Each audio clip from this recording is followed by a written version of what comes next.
Afternoon, everybody. It's 1:12, and this is your video number 1297, and it's an update on something I've been pounding the table about, and that is energy.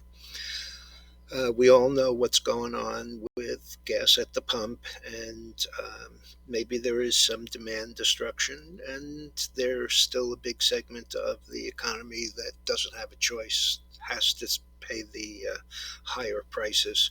Um, and so I'm looking at the oil. Now, this morning, I told you that I thought that the oil was about to break out. In fact, last night and the night before, and the night before that, I told you that I thought that the oil was breaking out.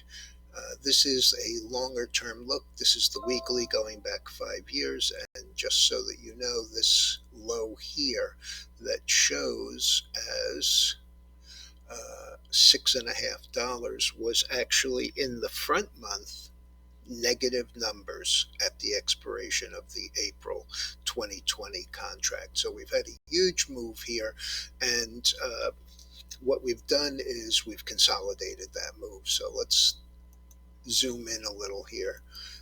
This is the 2 year, and it becomes even more evident. We have this uptrend line, which I'll show you on the daily is kind of important.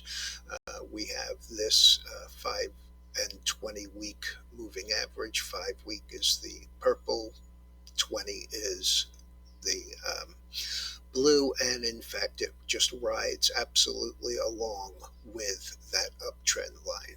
So let's go to the daily and see what I was talking about this morning and other recent days, and that is this little consolidation where we have gotten above a little area of resistance, and the daily ranges have gotten very, very quiet. I mean, I know that this range, as I mentioned this morning, was, $2.50, but the range on the big days is $5, $7, $10. Of course, up here over 100, that's a meaningful move, but it's also not an excessively big percentage move. So what we've had today is this is the daily. This is that trend line I was telling you I would show you on the daily. All the moving averages of up.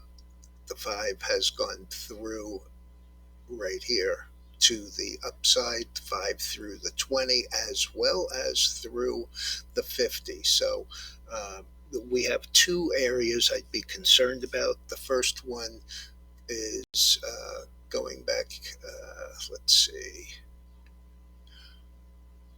this high was 1250. Now, I was looking at higher highs here as the important area, and they're here before the blow off top at 115.68, and it's here on the failure at 115.40. So those are the areas that we need to see us close above. We're 114 and a quarter right now with a high of 1483. This is tough to buy, primarily because it's already moved and the options are expensive.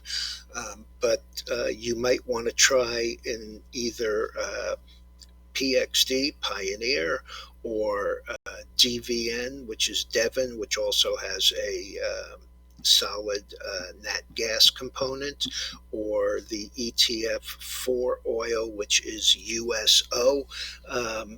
You may want to wait and see if maybe we can get a little pullback here, or you could use spreads, long something out of the money and short something further out of the money, but not in the short term. Maybe at the minimum a June or July, possibly as much as a September. So that's what I have for you. Just so you know, it was video number 1297, and just wanted to bring it to your attention.